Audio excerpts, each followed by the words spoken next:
Fim de papo aqui no Hard Rock Stadium e o Fluminense, com um empate diante do Mamelodi Sundowns, vai para o lado de Palmeiras e Botafogo. O Flamengo se isola entre os brasileiros. Resultado esse que condicionou o Fluminense à segunda colocação, porque o Borussia Dortmund venceu a sua partida. Eu achei que o Fluminense, para mim, deixou a desejar.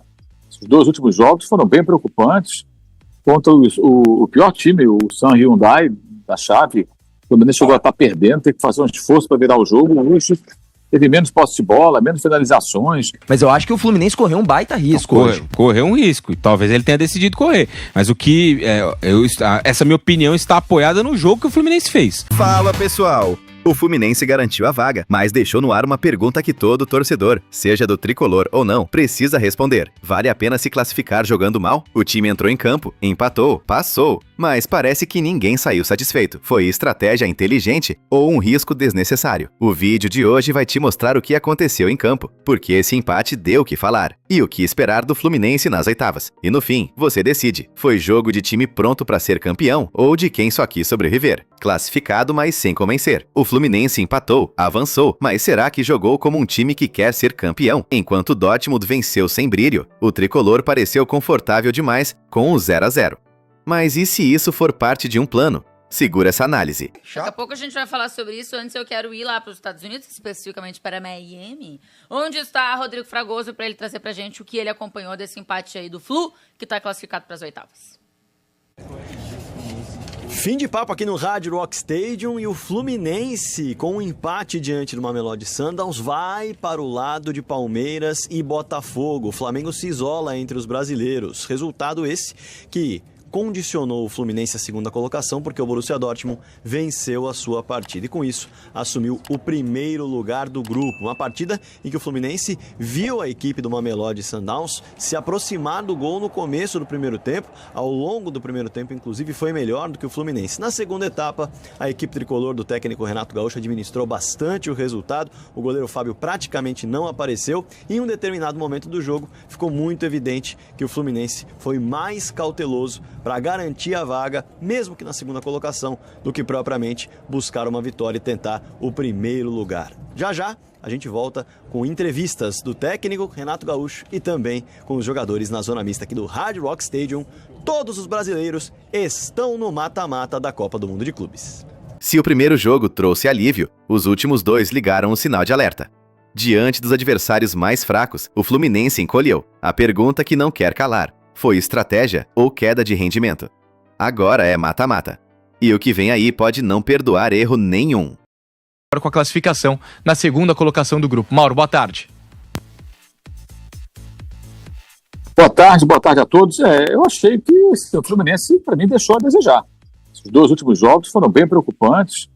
Contra o pior time, o San Hyundai, da chave, o Fluminense chegou a estar perdendo, tem que fazer um esforço para virar o jogo. O Luxo teve menos posse de bola, menos finalizações. O goleiro adversário não defendeu nenhuma finalização na direção do gol. Realmente o Fluminense fez um jogo aquém. Acho que é uma campanha muito abaixo do que se imaginava depois do bom jogo de estreia contra o Borussia Dortmund. E na próxima fase, independentemente do adversário, vai ter que jogar mais bola o Fluminense. Achei aquém o Fluminense do que a gente imaginava que o time poderia apresentar depois da estreia, né? Acaba ficando em segundo do grupo, né? Totalmente indefinido aí quem vai ser o próximo adversário. Mas para conseguir avançar mais um pouco, acho que o Fluminense vai ter que apresentar um futebol melhor do que aquilo que vimos nesses dois últimos jogos. E até em cima dessas atuações ruins contra o San e hoje contra o Mamelodi, Mauro, você acha que seria o Fluminense um time azarão contra o River Plate ou contra a Inter de Milão, independente do adversário? Você acha que o Fluminense entra no mata-mata hoje como um azarão pelas duas atuações negativas que teve nessa reta final de primeira fase? Acho que os outros dois, esses dois possíveis adversários, né, pode ser o Monterrey ainda, né? Nenhum deles também até agora foi convincente, né? Eu acho que é um cruzamento que até pode ser favorável ao Fluminense, porque os dois também estão aquém. A Inter passando por um momento de transição, perdeu seu treinador, a derrota na final da Champions League por 5-0 evidentemente deixou sequelas. Ninguém passa impune por uma derrota como aquela numa grande final. Maior goleada da história das finais de Champions League, não é pouca coisa. E o River Plate do Galhardo até agora não se acertou, né? São muitas contratações, fracassou na Copa da Liga Argentina, foi derrotado em casa, um dos grandes derrotados pelo Platense, que foi o campeão, e até agora também não apresentou nada de excepcional nesse Mundial de Clubes. Então, acho que a vantagem que há do Fluminense é que os adversários até agora também não apresentaram aquilo que poderiam, pelo menos em tese. Isso pode, evidentemente, tornar mais factível que o Fluminense enfrente uma dessas equipes e cresça. Então, os jogos maiores também, o time pode crescer, né, contra adversários mais pesados, como foi contra o próprio Dortmund. O time estava mais concentrado, o time estava mais compenetrado, mais mobilizado para o jogo e fez uma partida melhor, poderia ter até vencido, até mereceu mais a vitória do que a equipe alemã, mas os 2 últimos jogos não foram nada animadores contra times mais fracos. Hoje, especialmente, o Fluminense tem menos posse de bola, o Fluminense finalizou menos, uma coisa, no mínimo, preocupante para o torcedor tricolor. Mas será que só o Fluminense decepcionou? Em meio aos gigantes europeus, muitos também tropeçaram. A verdade é que favoritismo hoje é mais ilusão do que garantia. Quem entende isso pode surpreender. E o Flu já provou que cresce nos jogos grandes. Será esse o trunfo escondido? Um meio mais recheado, com os laterais que jogaram o jogo mais defensivo em tese do Fluminense, ou o jogo que ele queria mais força na marcação, que foi contra o Borussia Dortmund, porque perdão, a gente pode até lembrar e trazer para análise nesse sentido, né? O primeiro jogo ele atua com Samuel Xavier e René nas laterais, jogadores mais sólidos, mais fortes na marcação, chegam à frente, podem apoiar, mas são jogadores de uma composição defensiva maior. No jogo contra o San, ele troca os dois. Ele joga com o Guga na direita e na esquerda joga o Fuentes, né? O menino que joga até com a camisa 12, em homenagem ao Marcelo. Então, ele traçou essas estratégias diferentes nesses 2 jogos e hoje ele voltou para um time mais sólido, mais equilibrado. E repito, na minha visão, eu penso que por conta da questão de ter o empate como a grande alternativa, né? O grande objetivo, melhor dizendo.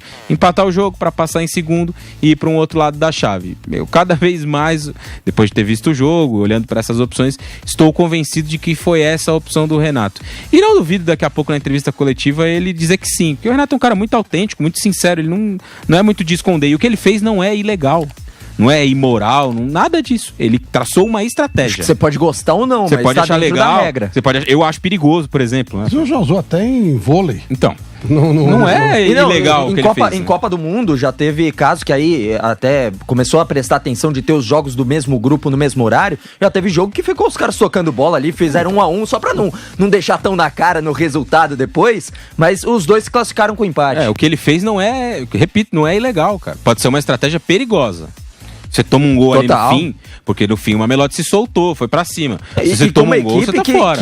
Que fez frente contra o Borussia Dortmund. Se a gente estivesse falando na última rodada de segurar um 0-0 contra o San, né, um 0-0 contra uma equipe mais fraca, faria até um pouco mais de sentido. Mas eu acho que o Fluminense correu um baita risco hoje. Correu um risco, e talvez ele tenha decidido correr. Mas o que essa minha opinião está apoiada no jogo que o Fluminense fez. O Fluminense não forçou pra ganhar o jogo em nenhum momento.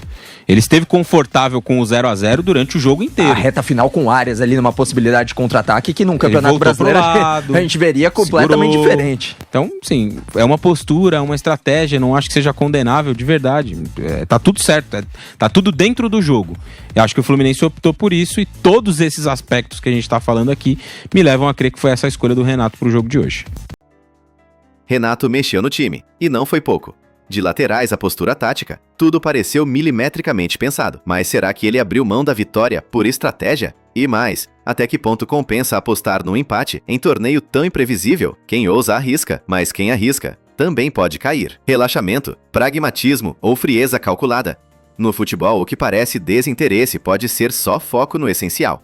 Mas cuidado, o limite entre o planejamento e a apatia é tênue. Será que o Fluminense encontrou o equilíbrio? Ou perdeu o espírito de decisão justo na hora H? Eu só estou reforçando para dizer, não houve menosprezo por parte do Fluminense. O Fluminense não jogou bem, o Fluminense correu risco sim, ainda que o Mamelodi não tenha mostrado nenhuma capacidade de atacar a exceção feita aos 15 minutos. Mas eu não acho que tenha havido por parte do... E eu entendo o que o Eugênio está falando. É que tem essa ideia geral, que nem é equivocada se a gente avaliar potencial. Só que potencial no futebol nem sempre se confirma. Eu concordo com vocês, é que eu acho que menosprezo não é a palavra certa. Vou fazer aqui relaxamento? Vou dar um exemplo aqui.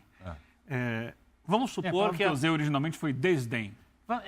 Vamos supor, não vai acontecer, óbvio, um exemplo, uma coisa ridícula, mas assim, só para me explicar bem.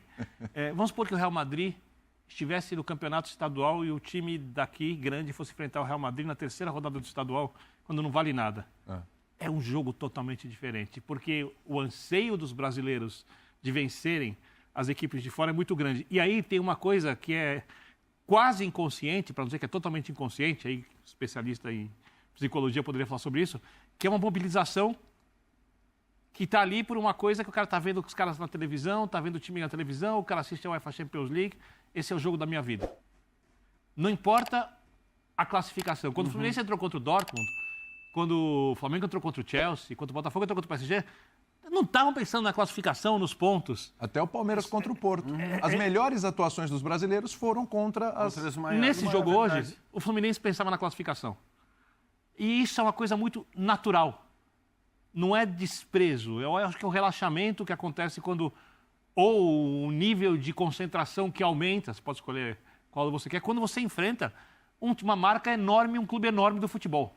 E tem o fato de que esse jogo era um mata-mata também, né, Birner? Então, esse era. Eu acho que assim, esse jogo eu entendo e concordo com o que você está falando. Tem jogos que são tão grandes, o adversário é tão grande que independe o quanto ele vai valer de ponto ou não. E assim como isso vale para os brasileiros contra os europeus, talvez valha para outros times de outros continentes contra os brasileiros. Talvez tenha esse peso. Vale. Mas que neste caso específico, assim, acho que acima de tudo, o olhar é pragmático. Como talvez tenha sido pragmático o olhar do Botafogo, só para pegar do Botafogo contra o Atlético de Madrid.